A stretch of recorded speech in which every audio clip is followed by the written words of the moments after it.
Hello students, welcome to my class. In today's class, we will see the mechanism of the photosynthesis in detail by using the structure of the chloroplast. So the substrates required for the photosynthesis, light, carbon dioxide, water and chlorophyll. And coming to the end products, glucose, oxygen and water are produced in the photosynthesis. Now we will see the process. So the photosynthesis takes in two phases. The first one is the light reaction, okay, and the second one is the dark reaction, light and dark reaction. So the light reaction is initiated by the light externally by the sunlight. So the light contains the energy sources, that they are the photons, and the chloroplast, the cell organelle chloroplast contains the stroma. So it contains the thylakoid membranes, granum thylakoid membranes. So the membranes are the sources for the chlorophyll. So chlorophyll. So this chlorophyll, when it gets the sunlight, or the chlorophyll receives the sunlight and it receives the photon energy. So photons are the energy sources of the sunlight. Immediately the chlorophyll gets the oxidation, and when it gets the oxidation, the energy is released. Once the energy is released, immediately the water molecule, okay, so the water molecule is split into hydrogen ions and hydroxyl ions. So this is the first step, oxidation of chlorophyll, and this is the second step.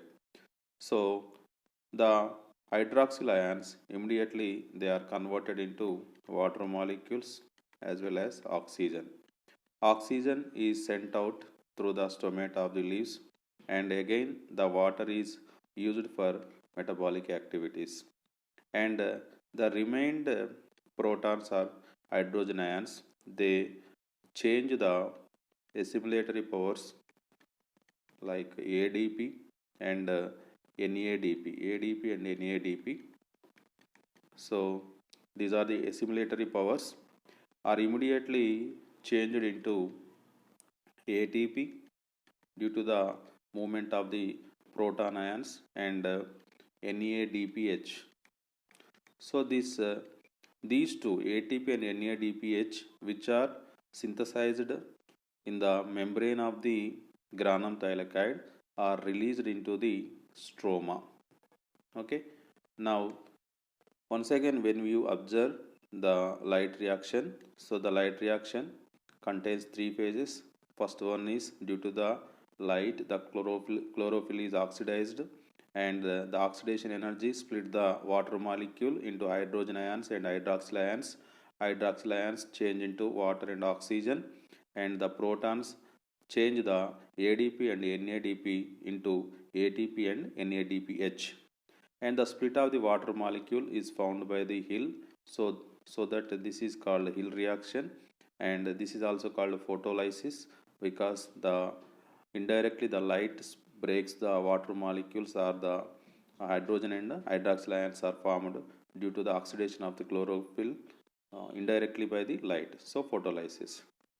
So this is about the light reaction. And coming to the second one is dark reaction. So when you observe in the light reaction, light, water and chlorophyll, these three factors are utilized. Till now the carbon dioxide has not participated, and already know that oxygen and water both are formed. Now this CO2 already it is received by the plant when it reaches the means inside the stroma.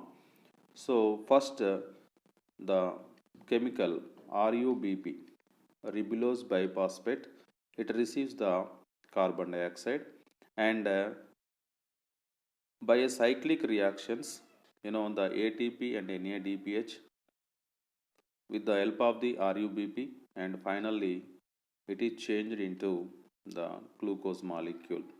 Okay, so thus finally the glucose is formed. Once the glucose is formed, again the ATP and NADPH are again changed into ADP, and NADP taken back into the thylakoid membrane. Again they are resynthesized. So thus it is a continuous process. So when you take the photochemical, now you see the light reaction is called photochemical reaction because light is utilized. It is light dependent. This is light dependent reaction. At the same time, the chemicals also produced here, photochemical reaction, which is not based on mostly by temperature. But coming to the dark reaction, so it is light independent. Light independent means it occurs during daytime and as well as nighttime also. So there is no relation to the light and also dark reaction. So but it is influenced by the dark reaction is influenced by the temperature, so it is called thermochemical reaction. So when you observe the end products of the light reaction, so ATP, okay, NADPH and oxygen are the end products of the light reaction, and in the dark reaction only the final important product glucose is produced.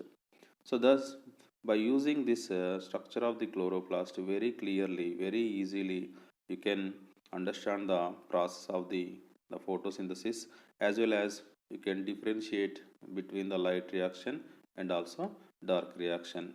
Okay, so students, I think this is a very useful video for you, and easily you can understand the photosynthesis process. So for more videos you can subscribe my channel Shodhana. Okay, thank you students for watching this video. Thank you.